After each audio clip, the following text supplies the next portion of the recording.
নমস্কাৰ সকলোকে আকৌ এবাৰ অন্য এটা নতুন ভিডিঅ'লৈ স্বাগতম জনাইছো। আজি আমি আলোচনা কৰিম উচ্চতৰ মাধ্যমিক দ্বিতীয় বাৰ্ষিকৰ পাঠ্যপুথি শিক্ষা নামৰ যোনখন পাঠ্যপুথি আছে আপোনালোকৰ এডুকেশ্যন সাবজেক্টৰ পঞ্চম অধ্যায় 5 নম্বৰ অধ্যায় স্মৃতি আৰু বিস্মৃতি। ইয়াৰ সকলোবোৰ প্ৰশ্ন উত্তৰ আলোচনা কৰা হ'ব, কিন্তু এটো পাৰ্ট 1 ভিডিঅ'। ইয়াৰ পিছত আপোনালোকৰ বাবে অতি সোনকালে পাৰ্ট 2 ভিডিঅ'টো লৈ অহা হ'ব। গতিকে আপোনালোকে এডুকেশ্যন সাবজেক্টটো কেনেকুৱানো পায় পঢ়ি পেলাই কমেন্ট বক্সত জনাবলৈ নিশ্চয়কৈ নাপাহৰিব। গতিকে আমি পলম নকৰি ভিডিঅ'টো সোনকালে আৰম্ভ কৰোঁ বলক। আপোনালোকৰ পাঠ্যপুথিৰ যোনটো স্মৃতি আৰু বিস্মৃতি নামৰ পাঠ আছে তাত প্ৰথমটো প্ৰশ্ন আপোনালোকক দিছে স্মৃতি কাক কয়, স্মৃতিৰ কেইটামান সংজ্ঞা আগবঢ়োৱা। গতিকে আপোনালোকে স্মৃতিনো কাক কয় সেইটো প্ৰথমতে জানি ল'ব লাগিব। স্মৃতি বিস্মৃতি এই যোনসমূহ টপিক আছে এই টপিকসমূহ পঢ়ি সঁচাকৈ বহুত ভাল লাগে, হয়নে? এইসমূহ আমাৰ লগতে জড়িত, হয় নহয়? আমি সকলোৱে জানোৱেই এইসমূহৰ বিষয়ে। গতিকে স্মৃতি কাক কয়, বিস্মৃতি কাক কয় আমি ভালদৰে জানো, তথাপিতো আমি কেনেকৈনো লিখিম সেইটো আমি চাই লওঁ বলক। ইয়াত চাওক, আপোনালোকে লিখিব পাৰে বা তোমালোকে লিখিব পাৰা যে উত্তৰত লিখিব পাৰা এক জটিল মানসিক প্ৰক্ৰিয়াক স্মৃতি বুলি কোৱা হয়। স্মৃতি হৈছে কি? এক জটিল মানসিক প্ৰক্ৰিয়া। ঠিক আছে, আমি ইয়াৰ সংজ্ঞা চাওঁ, কাৰণ ইয়াত তোমালোকক চোৱা এইটো পাৰ্টত কি কৰিব দিছে? সংজ্ঞা লিখিব দিছে, স্মৃতিৰ কেইটামান সংজ্ঞা আগবঢ়োৱা। গতিকে তোমালোকে লিখিব পাৰা যে ৰছৰ মতে স্মৃতি হৈছে পূৰ্ব অভিজ্ঞতাৰ প্ৰৱণতাৰ দ্বাৰা নিৰ্ধাৰিত এক নতুন অভিজ্ঞতা। এই দুয়োবিধৰ মাজত সম্বন্ধ স্পষ্টভাৱে অনুমেয়। ৰছৰ মতে স্মৃতি কি? পূৰ্ব অভিজ্ঞতাৰ দ্বাৰা নিৰ্ধাৰিত হয়। মানে আগতে আমি কিবা এটা যদি অভিজ্ঞতা লৈছোঁ তেতিয়াহে আমাৰ মনত সেই বস্তুটো থাকিব, সেইটো আমাৰ স্মৃতি হ'ব, বুজিছেনে? আৰু মেকডুগালৰ মতেনো কি হয়? যে মেকডুগালৰ মতে হয় অতি সীমিত বা সংকীৰ্ণ অৰ্থত স্মৃতি বা স্মৰণ ক্ৰিয়া হৈছে অতীত লাভ কৰা অভিজ্ঞতা অনুসৰি ঘটনাসমূহৰ মনত কল্পনা কৰা। অতীতত আমাৰ লগত কিবা এটা ঘটনা হৈ গ'ল, অতীতত ধৰা কিবা এটা আমি পাঠেই পঢ়িলোঁ, সেই কিবা এটা পাঠ যে পঢ়িলোঁ, ধৰা তোমালোকে প্ৰথম বৰ্ষত ফাৰ্ষ্ট ইয়াৰত তোমালোকে এডুকেশ্যনৰ যিখিনি পাঠ পঢ়িলা সেইখিনি যদি এতিয়া তোমালোকক সোধা হয়, তোমালোকে যদি মনত কৰিব পাৰিছা, সেইটোৱে কি? এটা ভাল তোমালোকৰ স্মৃতিক দেখুৱাব, হয়নে? সেইটোকে কৈছে মেকডুগালৰ মতে। সেইটোৱে হৈছে যে অতীতৰ যি আমাৰ সংকীৰ্ণ অৰ্থত যি আমাৰ স্মৃতি বা স্মৰণ ক্ৰিয়া আছে হয়তোকে আমি কি বুলি ক'ব পাৰোঁ? স্মৃতি বুলি ক'ব পাৰোঁ। নিশ্চয়কৈ বুজি পাইছা। আমি ইয়াৰ পিছতো প্ৰশ্ন চাওঁ। 2 নম্বৰ প্ৰশ্নটোত তোমালোকক সুধিছে স্মৃতিৰ উল্লেখযোগ্য বৈশিষ্ট্যসমূহৰ। তোমালোকে উত্তৰত লিখিব পাৰা স্মৃতিৰ উল্লেখযোগ্য বৈশিষ্ট্যসমূহ হ'ল বুলি এইখিনি যোনখিনি পইণ্ট লিখা আছে এই পইণ্টখিনি তোমালোকে এক্সপ্লেইন কৰি দিবা, হৈ যাব। মই যেনেকৈ ক'ম তেনেকৈ তোমালোকে নিজৰ মতেও এক্সপ্লেইন কৰিব পাৰা। প্ৰথমটো হৈছে পুনঃস্মৰণৰ প্ৰয়োজন। চ' স্মৃতি লাভৰ বাবে পুনঃস্মৰণ হ'ব লাগিব, হয়নে? কোনো এটা বস্তু আমি শিকিলোঁ, শিকাৰ পিছত যদি আমি তাক আকৌ স্মৰণ নকৰোঁ তেতিয়াহ'লে সেই বস্তুটো পাহৰি যোৱাৰ সম্ভাৱনা বেছি থাকে। গতিকে স্মৃতিৰ বাবে পুনঃস্মৰণৰ প্ৰয়োজন হয়। দ্বিতীয়তে ইন্দ্ৰিয়গ্ৰাহ্য অভিজ্ঞতাৰ প্ৰয়োজন হয়। আমাৰ সকলোৰে শৰীৰত 5বিধ ইন্দ্ৰিয় আছে, আমি সকলোৱে জানোনে? গতিকে কাৰণ অভিজ্ঞতা আহৰণ আমি কেনেকৈ কৰিম? আমাৰ ইন্দ্ৰিয়গ্ৰাহ্যৰ দ্বাৰাই আমি কি কৰিম? অভিজ্ঞতা আহৰণ কৰিম। গতিকে ইন্দ্ৰিয়গ্ৰাহ্য অভিজ্ঞতা অবিহনে কি নহয়? আমাৰ স্মৃতি স্থায়ী নহয় বা স্মৃতি প্ৰক্ৰিয়া হোৱাটো অসম্ভৱ হৈ পৰে। 3 নম্বৰতে পুনৰাবৃত্তিৰ প্ৰয়োজন। পুনঃস্মৰণ কি কৰিব লাগে? আমি কথাটো আকৌ চিন্তা কৰিব লাগে, কিন্তু পুনৰাবৃত্তিত কি হয়? কামটো আমি আকৌ পুনৰাবৃত্তি কৰিব লাগে। যেনে আমাৰ যিকোনো এটা অভিজ্ঞতা যদি আমি লওঁ আৰু সেইটো যদি পুনৰাবৃত্তি নকৰোঁ তেতিয়া কি হয়? সেইটো লাহে লাহে আমি পাহৰণি গৰ্ভত এৰি দিওঁ বা পাহৰি যাওঁ আমি, হয়নে? এতিয়া যিকোনো শিক্ষণ অভিজ্ঞতা যেতিয়া আমি লাভ কৰোঁ তেতিয়াহ'লে যদি আমি তাক আকৌ পুনৰাবৃত্তি নকৰোঁ তেতিয়া সেই বস্তুটো কি হ'ব? আমি সোনকালে পাহৰি যোৱাৰ সম্ভাৱনা বহুত বেছি থাকে। গতিকে স্মৃতি স্থায়ী হ'বলৈ হ'লে বা স্মৃতি ভালদৰে হ'বলৈ হ'লে আমি পুনৰাবৃত্তি কৰিবই লাগিব। 4 নম্বৰতে সুস্থ মানসিক স্বাস্থ্যৰ আৱশ্যকতা। যদি আমাৰ মানসিক স্বাস্থ্য সুস্থই নহয় তেতিয়া আমি কোনো এটা কথা মনত ৰাখিবলৈও নোৱাৰিম। ই এক যান্ত্ৰিক প্ৰক্ৰিয়া। স্মৃতিক কি বুলি কোৱা হয়? এক যান্ত্ৰিক প্ৰক্ৰিয়া বুলি কোৱা হয়। কিয় কোৱা হয়? যে এই প্ৰক্ৰিয়াত কি হয়? নতুনত্ব বা সৃষ্টিশীল যোনসমূহ আমাৰ ক্ষমতা থাকে সেই ক্ষমতাসমূহ নিহিত হৈ নাথাকে, হয়নে? কাৰণ ইয়াত কি কৰা হয়? ইয়াত অভিজ্ঞতাসমূহ আহৰণ কৰা হয়, ইয়াত সংৰক্ষণ কৰা হয়, পুনঃস্মৰণ কৰা হয়, তাৰপিছতহে কি হয়? আমাৰ স্মৃতিটো সম্পূৰ্ণ সঠিকভাৱে হয়, হয় নহয়? স্মৃতিটো আমাৰ মনত যোনটো থাকি যায় সেইটোৱে স্মৃতি, সেইটো হৈ পৰে, হয়নে? গতিকে ইয়াক এক যান্ত্ৰিক প্ৰক্ৰিয়া বুলি কোৱা হয়। আমি ইয়াৰ পিছৰটো প্ৰশ্ন চাওঁ। ইয়াৰ পিছৰটো প্ৰশ্নত তোমালোকক সুধিছে স্মৃতি প্ৰক্ৰিয়াত অন্তৰ্ভুক্ত পৰ্যায়সমূহৰ আলোচনা কৰা। উত্তৰ তোমালোকে লিখিব পাৰিবা। স্মৃতি প্ৰক্ৰিয়াত অন্তৰ্ভুক্ত পৰ্যায়সমূহৰ আলোচনা তলত কৰা হ'ল। প্ৰথমটো শিক্ষণ লাভ বা অভিজ্ঞতা আহৰণ। শিক্ষণ অভিজ্ঞতা অবিহনে মানুহৰ মন উকা কাগজ সদৃশ। গতিকে স্মৃতি পাবলৈ সংবেদন আৰু সংবোধনৰ জৰিয়তে অভিজ্ঞতা লাভ অতিশয় প্ৰয়োজনীয় ইয়াৰ অবিহনে স্মৃতি লাভ সম্ভৱ নহ'ব হয়নে কি কৈছে যে আমাৰ যদি অভিজ্ঞতা নাথাকে তেতিয়াহ'লে আমাৰ মনটো কি হ'ব উকা কাগজ সদৃশ হ'ব হয়নে গতিকে স্মৃতি লাভৰ পৰ্যায়ত প্ৰথমটো কি অন্তৰ্ভুক্ত কৰা হৈছে অভিজ্ঞতা আহৰণ আমাক অভিজ্ঞতাৰ প্ৰয়োজন হ'বই অভিজ্ঞতা আমাক লাগিবই তাৰপিছতে সংৰক্ষণ যিকোনো বিষয় শিকাৰ পাছত যদি মনত ধৰি ৰাখিবলৈ চেষ্টা কৰা নহয় তেন্তে কি হয় সি সহজে পাহৰণি গৰ্ভত লীন হৈ যাব গতিকে মনৰ এই সংৰক্ষণ ক্ষমতা অবিহনে স্মৃতি লাভ সম্ভৱ নহয় ইয়াৰ পিছৰখিনি তোমালোকৰ বাবে লিখি অনা নহ'লে এই প্ৰশ্নটো মই ইয়াৰ পিছত যেতিয়া পাৰ্ট 2 ভিডিঅ'টো যেতিয়া লৈ আহিম তোমালোকৰ বাবে এইটো সম্পূৰ্ণকৈ লৈ আহিম এইটো আধৰুৱা হ'ল গতিকে এইটো ইয়াতে থাকক আমি 4 নম্বৰ প্ৰশ্নটোলৈ আগবাঢ়োঁ 4 নম্বৰ প্ৰশ্নটো তোমালোকক কৈছে স্মৃতি ভাল আৰু বেয়া দুয়োবিধৰে হ'ব পাৰে নেকি যুক্তিসহ উদাহৰণ তোমালোকক দিব দিছে বা যুক্তি সহকাৰে উত্তৰটো তোমালোকক দিব কৈছে মানে স্মৃতি আৰু ভালো হ'ব পাৰে বেয়াও হ'ব পাৰে নেকি বুলি তোমালোকক সুধিছে আৰু তাৰ যুক্তিযুক্ততা বিচাৰ কৰি পেলাই তোমালোকক উত্তৰটো দিবলৈ কৈছে গতিকে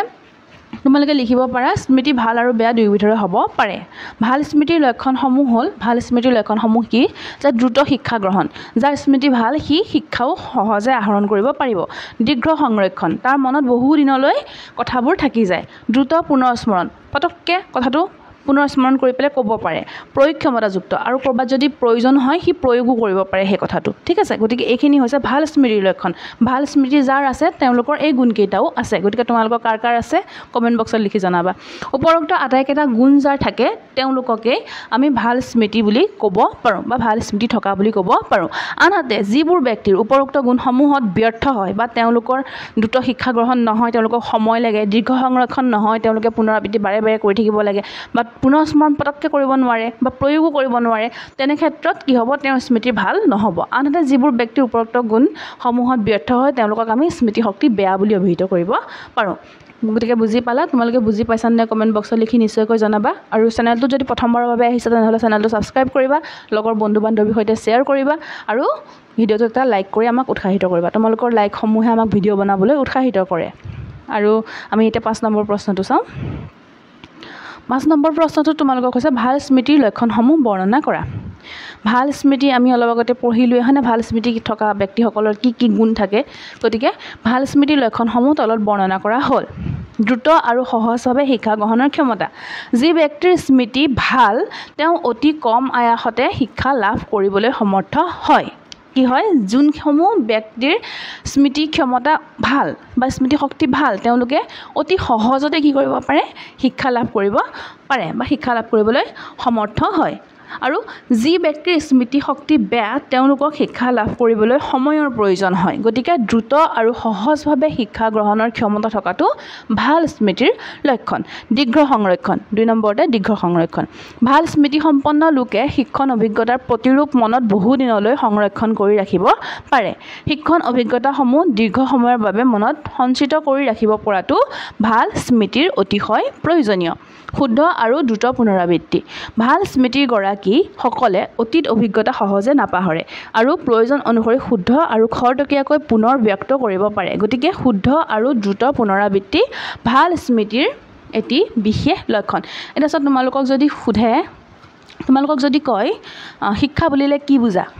তোমালোকক ধৰা এখন কিতাপত তোমালোকৰ নাই শিক্ষা বুলিলে কি বুজা তোমালোকে ফাৰ্ষ্ট ইয়াৰত পঢ়ি আহিছা হয়নে শিক্ষা বুলিলে কি বুজা যোনসকল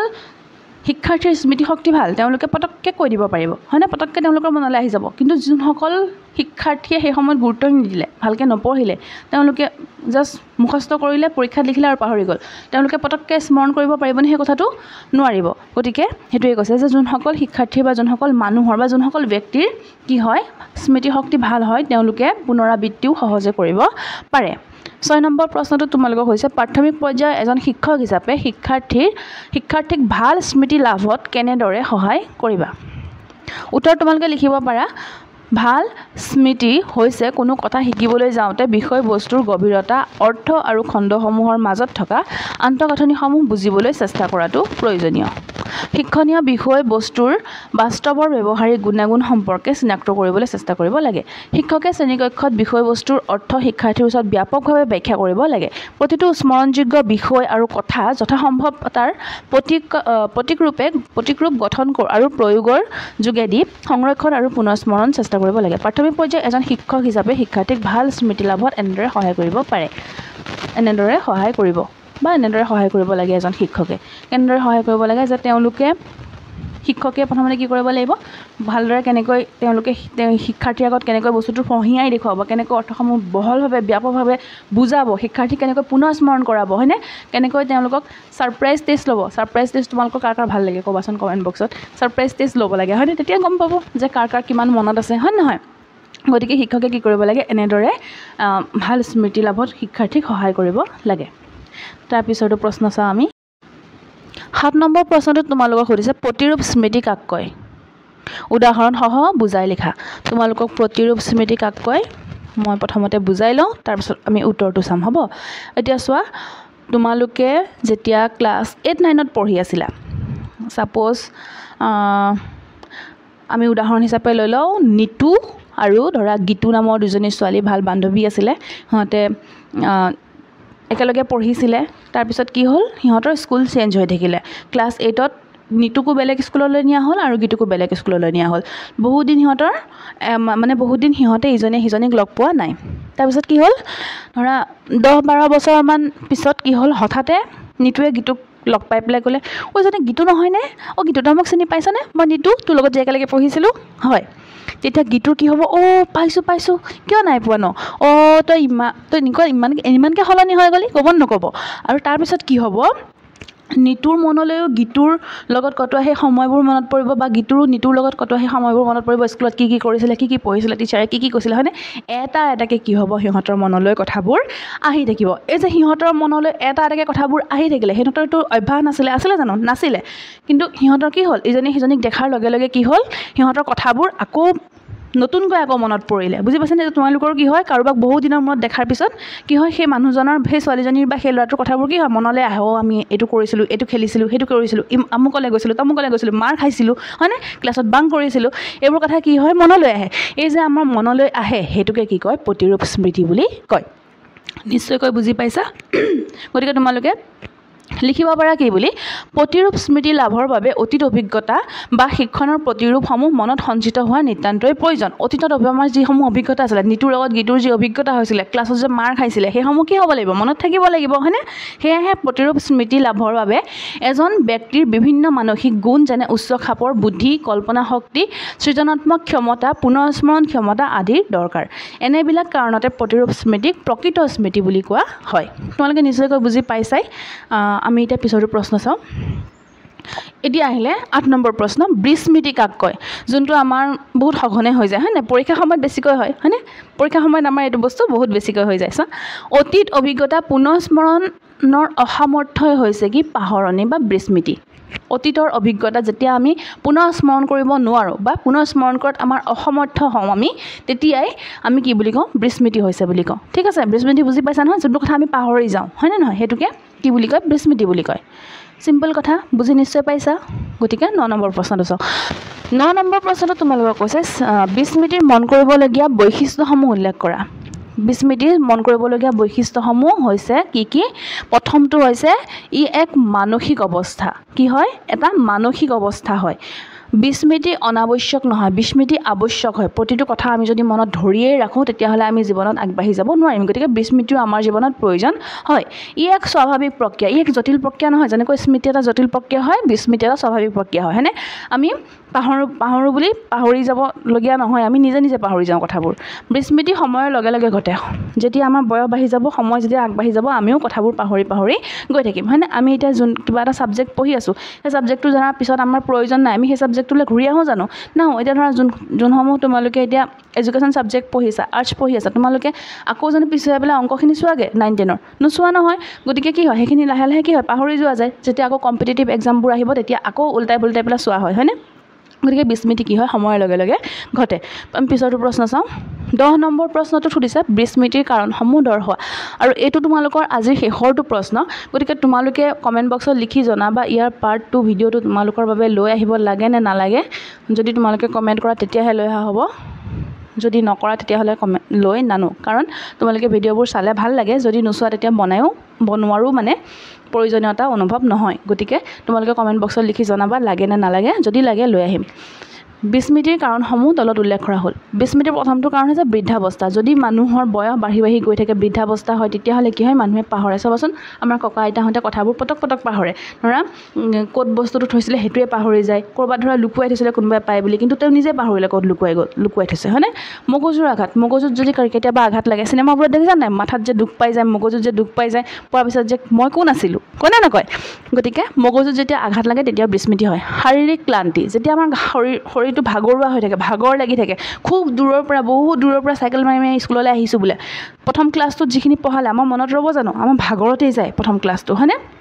গতিকে সেইটো সময়ত কি হয় আমাৰ মনত নাথাকে কথা ৰাগিয়াল দ্ৰব্যৰ সেৱন যদি খুব বেছিকৈ ৰাগিয়াল দ্ৰব্য সেৱন কৰে তেতিয়াও কথা মনত নাথাকে চাবচোন যোনসকলে মদ খাই পেলাই যে গালি পাৰি থাকে যে কিছুমান মানুহে খুব যে কাজিয়া লাগে তাৰপিছতে